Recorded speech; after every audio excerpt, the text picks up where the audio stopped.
And in the blue corner at 234 pounds from Pango, Coco Samoa. That is the introduction of the opening event. Coco Samoa versus the masked grappler. Alfred Neely calls for the bell, and here's Bill Watts. Oh boy, this should be a great match. Both these men are fine athletes. Coco Samoa, nothing like his counterpart, Offensiga. Always smiling, tremendously tough individual. The grappler, of course, a former North American champion, the man who Ted DiBiase injured in Monroe, Louisiana. And after he injured the grappler's knee and stretched the ligaments, the grappler said that he's from then on been sanctioned by his doctor to wear a orthopedic boot. But we've seen in the past that orthopedic boot. The grappler also has a method of using that for a tremendous weapon. Something backfired there. I think he dropped that knee lift on Coco Samoa, and he must have hit right on the point of that knee because he's the one that received the damage.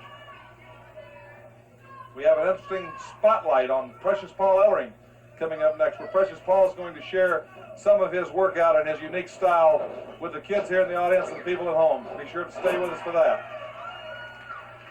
The grappler moving right in there. And of course, Charlie Lay, the new president of Mid-South, was put right in a rugged decision. The first thing, but rules are rules, Boyd Pierce and Ted DiBiase.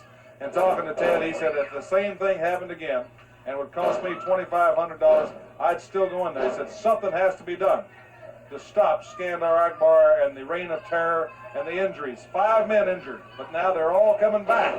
That could be a real problem for the general. And of course, the dog and Mr. Olympia winning the Mid-South Tag Team titles sure puts a crimp in his style. You might also say, knowing Skandar Akbar, that that's put a big mark on Mr. Olympia. The junkyard dog, he claims, has always been a marked man. They're after that Louisiana title. They'll probably be hot on the trail of the Mississippi title also. Armbar by the grappler. He says when you're great in wrestling, they call you the grappler, and that's his name. Without a doubt, he can back it up.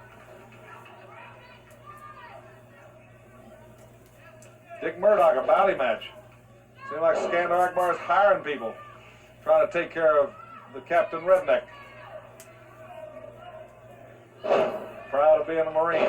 We'll be hearing the Marine Corps hymn from the halls of Montezuma when Dick Murdoch comes to the ring in his camouflage gear with his backpack and his trenching tool and who knows what else.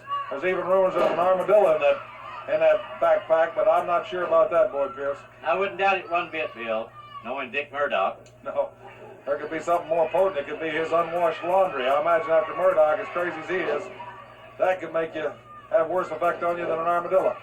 Oh, Coco Samoa, did you see that great move? Unorthodox young man, an unorthodox style.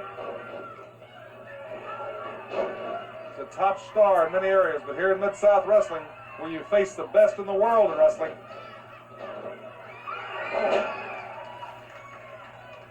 the grappler boosted him right on over his shoulder into that turnbuckle. Looked like Coco Samoa hurt his shoulder or his arm there, and the grappler quick to capitalize on anybody's mistake. Moving in inside cradle. And a victory for the man who says, beat me if you can, the masked grappler. We'll be back, Bill Watts, with our spotlight portion of this week's program after this word from Mid-South Wrestling.